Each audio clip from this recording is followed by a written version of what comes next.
Hello guys, good morning! Kumusta? Yan. Dito na tayo sa bahay guys. Daming trabaho, daming labahan guys. Sa mga dala kong damit, manglaba tayo ngayon guys. At parang namangha ako sa paligid ko guys. Paligid natin kasi nawala na yung ano ko dito. Yung sitaw natin ba? Ayan. Wala na guys, dito man yun sa pader. Binaklas na pala nila. Wala na tayong sitaw. So, ang gagawin na lang natin yung ano to. Tanim tayo ulit. Pero busy pa naman ako guys. May good news ako sa inyo ngayon naman guys. Kasi kagabi yung pagdating ko, nag-text yung kapatid ko yung ano ba, yung kapitan na kapatid ko na nakapasa din daw ako sa ina-applyan kong trabaho sa barrio. Pero ano lang yun, contract lang yun guys ng 10 days. So, thank you Lord. Mabuti talaga si Lord. Maawain sa amin. May pasok na naman ako guys ngayon doon sa yung ina-applyan kong isang trabaho. Tupad ang pangalan guys. Hindi ko alam yung concrete anong tawag niyan. Meaning sa tupad. Pero ngayon malaman ko guys kasi mag-orient kami ngayong araw. So, parang ano ba? Nahiwala yung ano ko, time. Siguro sa morning lang ako maglinis kasi yung ina-applyan kong trabaho sa barrio is maglinis lang ako guys doon sa barrio. Magwawalis. Kadalasan magwalis guys doon sa whole paligid ng barrio natin. So yan yung trabaho na napasahan din ako ngayon. Nakapasar ko guys, nakuha ko. Kasi tinigsan ako ng kapatid ko kagabi. So, punta tayo mamaya guys doon sa bayan kasi ay doon sa munisipyo para sa ating orientation na naman sa isang trabaho. Pwede din guys, sabi ko baka mahirapan ako kasi mag-census ba. Pero sabi ng kapatid ko, it's okay lang kahit sa isang araw, 2 oras lang ako maglinis doon. Okay lang. So thanks God at ganyan lang din ang policy sa or rules sa tupad na yung isang trabaho ina-applyan. So, hindi din ma-conflict yung time ko guys. Pag morning, maaga akong maglinis doon sa baryo. At sa pagka-8, punta naman ako sa sa pagsisinsos. So, yan lang guys. Keep it busy lang kita guys. Kay kanina na tayo college ba? Palaging may pambaon na, pang tubil. Yan lang. Laban lang kita sa anis buhay. So, ngayon, nag-ano naman ako guys. Tapos naman ako nagluto. Nakapagsaing na ako guys. Morning pa. Kapagsaing na. Thank you at pala may nakapagbili si Rico ng gasol. Nasa tangke ba nakapagpatubil. Nandito ako sa gasol nagsaing. Thank you Lord. Nakapagsaing si Rico. Nakapagbili si Rico ng gasol. So, thank you so much po sa grasya sa Lord na grasya dahil po ag nahabilin ang naiwan dito guys sa bahay na. Tawa lang siya kung saan, tinanong ko saan siya kumuha ng pambili ng gasol. Tawa lang siya guys. So, hindi ko rin pilitin. So, mga muna tayo. Uluto ako ng gulay. Naglauoy ko guys kasi I miss lauoy.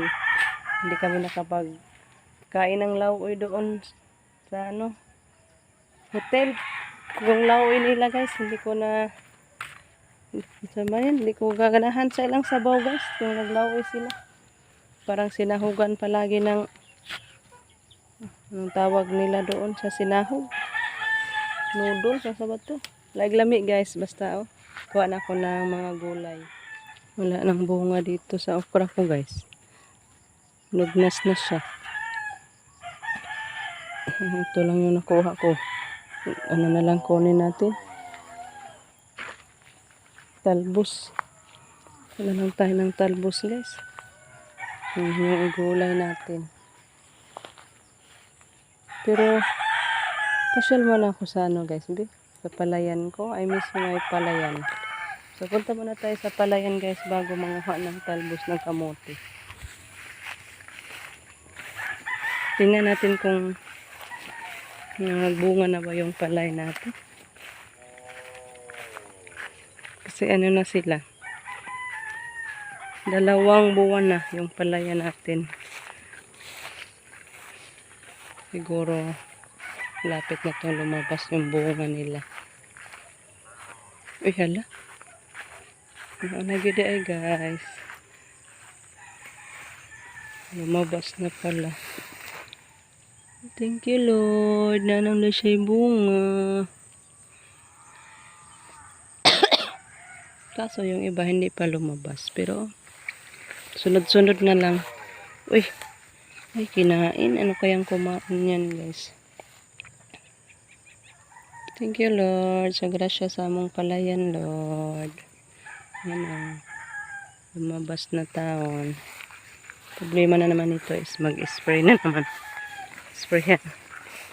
Napaka daming insects. Insects na ano, tumisira.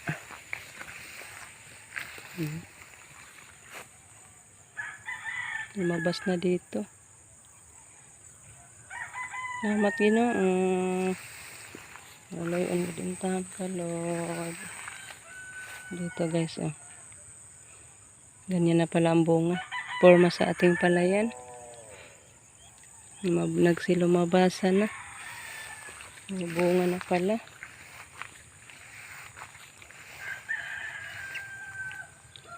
Kaso ho parang hindi medyo ano guys. May ano napuwa. May sakit pala yung palay natin. Hoping na walang mga maya. Kasi walang time akong makapagbantay guys. Hindi ko busy din kay siya yung driver ko. Pag mag-census na.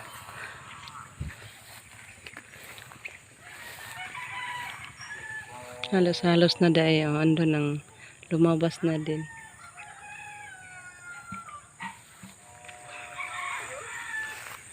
So pauwi na ko guys. Manguhan ako ng gugulayin ko. At least nakakita na ako sa forma ng palaya natin na may bunga na pala. Ito na po yung lawoy natin. Ayan. May pinirito pang natira guys. 2. Kaya dinahog natin sa ating lawoy. So lagyan naman siya natin ng talbos at saka alubati. Talbos at alubati to guys. Sahog ko. Iba yung mga gulay-gulay doon sa lawoy guys or sabaw doon sa hotel. Sabi nila mga corn soup. Hindi ko kaya yung mga lasa nila. Parang pagtikim ko parang daming ano bang tawag nila doon ay? Cubes ba? Cubes. Yan parang sticky yung lawoy nila. Yung mga sabaw. Ano bang sahog nila guys? Kaya mas masarap yung sa atin. Presko pa. Masarap ang sabaw. So takpan natin guys. Kuluin natin para maluto yung ating talbos. Let's go guys. Tinawagan ako guys na may orientation kami. So ano na lang. Puntahan na lang din natin guys. Kasi pwede man daw yung tupad is ano lang, half day lang ba? Half day lang. Din sa pag-census ko kasi ano lang din yung tupad. 10 days lang yan. Madali lang. Ang kontrata niyan. 10 days contract lang. Itong klase na trabaho to guys. Kaya basukan natin lahat.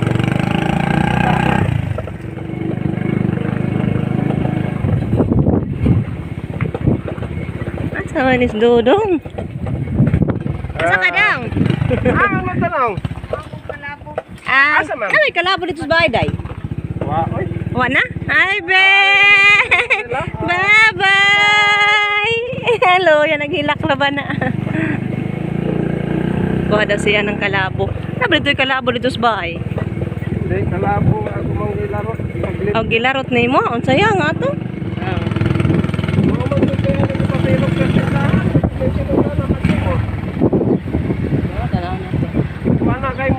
Watas ako kadiyot. Gawin sa kuwari. Lusod sa ko kadiyot. Punta muna tayo sa office, guys. Dito pala kami, guys, mag-orient. Ang dami na. Naghandagan na sila. Watas ako, musod ko, guys. Wala kay mo lang. Kinsa may na-experience about tupad? Ha? Wow! Wala mo nang marites sa inyo ang silingan na away na?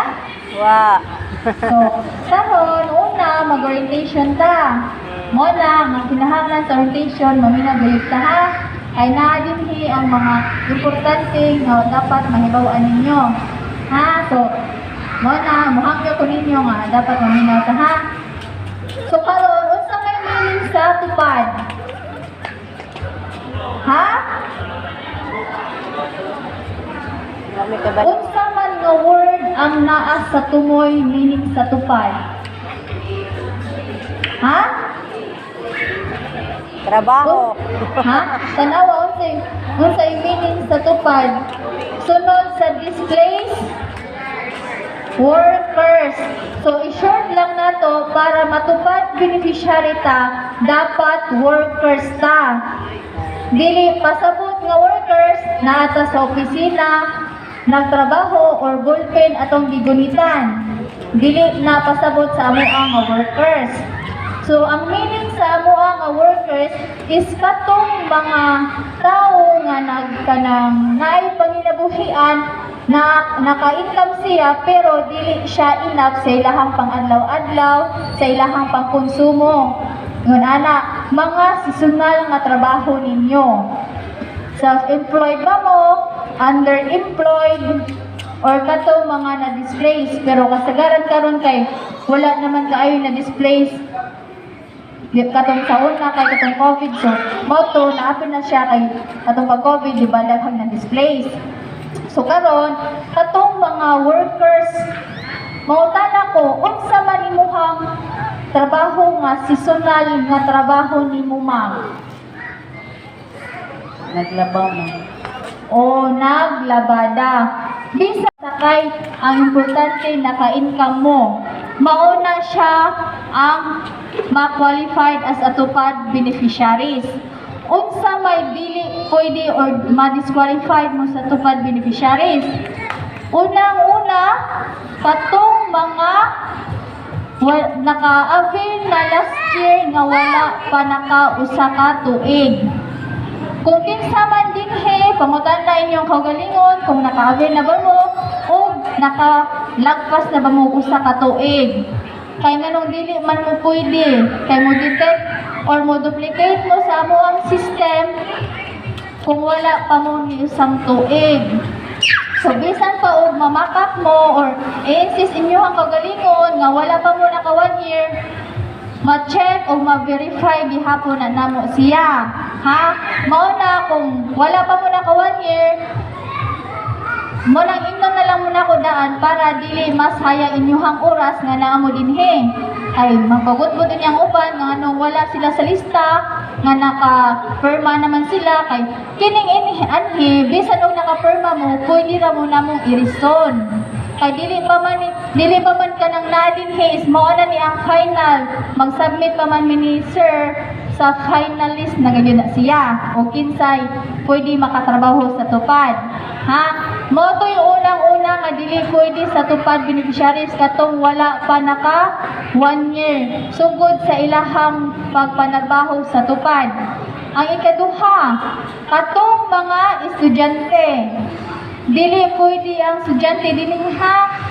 Bisan pa og moingon og kanang karon nagsugod naman siguro og klase. So, dili na siya pwede bisan pag moingon mo og online ra mo karon. Ngon ana, so dili gihapon na siya pwede kay estudyante man gihapon ka na. So, bisan og moingon mo nga dili ma'am ni kanang niundang nako. Unya kay ug mahibaw-an na mo ni maabot na mo nga istorya ingon ana bisan og nakatrabaho mo og napo kaadlaw dili gihapon ma-release inyo ang sweldo. Ang napo kaadlaw ninyo nga gitrabaho mahug nga quits ra na siya. Ha? Sumao na dili po di estudyante o katong naka-avail na last year nga wala pa ni tuig. Napay katulo, katong mga government employee nga nagdawat og honoraryong gikan sa gobyerno, gikan sa pinakataas nga posisyon down to pinakamubo nga posisyon like barangay kagawad or barangay tanod, BNS, BHW, dili na siya pwede bisan og gamay pa na inyong sweldo kay naman koy uban maingon nga gamay ra man gud mo sweldo ma'am. So bisan og gamay na siya basta kagikan sa gobyerno, dili jud na siya pwede. Ha? So mo na karon nga magpaka-honest lang pud ta ha kay sayang man po kita hay nay mo ingon nga ano nakasud man to siya nga BHW or BNS man to siya. So, niya nakahuman na mo og trabaho di. Sayang po ninyo hang kahago, kainit, singot, nga nano. So, mao na nga kanang magtinud-anay lang pud ta sa atohang mga tubag inig interview na mo dinhi. Unya kay ako ra man usa unya pasalamat ko kay naa sila kay karon dili ra man gud ingon nga kinira nga lungsod among gidungan. So bisan ug unsa kadako na nga kanang slatan nga lungsod isa ra gayud ang pwede mo dong kay kinahanglan na nga i-orient sila. So mao nga mohangyo po ko nga mag taas-taas ang punato tong pasensya kay daghan na ba kayo mo niya pila ra mi ka book he ha kasi naman dugay ngon ana. So mo na sinabtanay lang ta ha. So mobalik ta sa atong orientation adto mo tulo nga dili pwede ang naka-avail last year nga wa pa ning tuig, estudyante og nagdawat og honoraryo og katong mga your housewife, your tambay. Ayan guys, maglaban na tayo.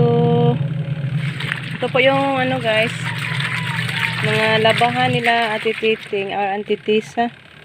Nilabahan ko guys kasi doon lang sa papa na bahay.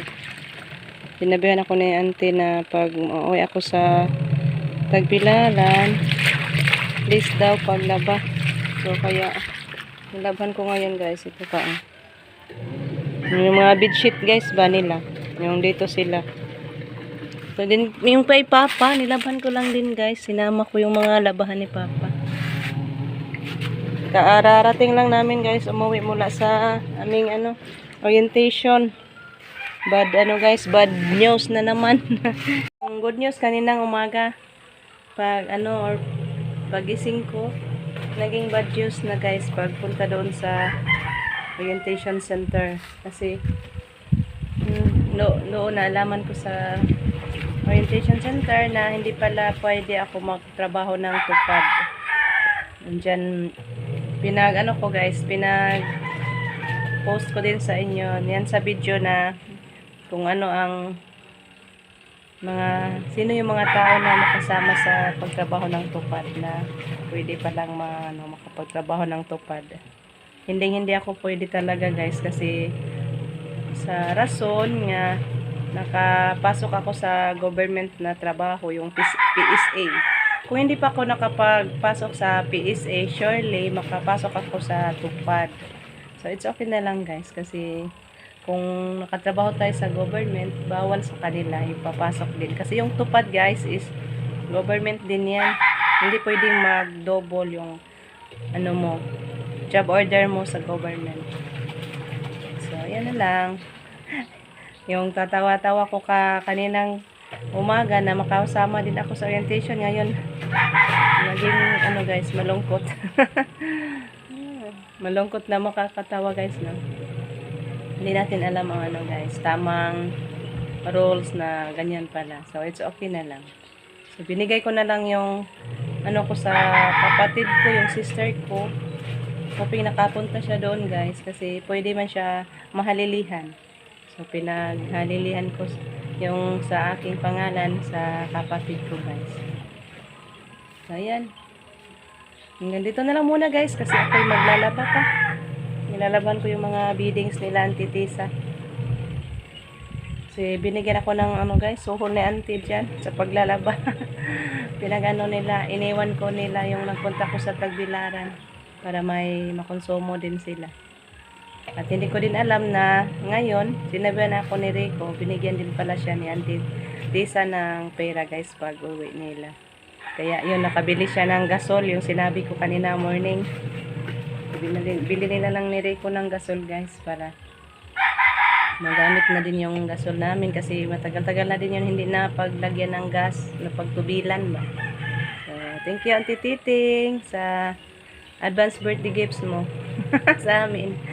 Binigay ni Rico pag nakabili kami ng gasol. So, hindi na mahirapan yung mga estudyante magluto in the morning pagising nila guys. Nung habang doon ako sa Tagbilaran, so, natuwang-tuwa na lang ako na may laman na pala yung gasol namin kanina umaga pagsaing ko. So, thanks God. Thank you Auntie Tisa sa iniwan ng ano, para na yung Christmas guys, Christmas gift. Kasi sa next day or bukas is September na guys, beer na. So, yan. Pamasko na yan ni Auntie sa amin yung iniwan niya na pera. Thank you Auntie. So, ganito na na guys. Thank you so much for watching. Yan na lang muna yung ating video sa ngayon. Yung ating good news is naging bad news sa huli. Tuara, ang ending naging bad news. Kasi hindi man nakasama, hindi nakasali, no? Yung ganyan lang. So, bye-bye guys. Thank you so much for watching. Asa walang sawang pagsuporta. Thank you so much po sa inyong lahat. Kayo ang buhay namin guys. We wish you. Bye-bye guys.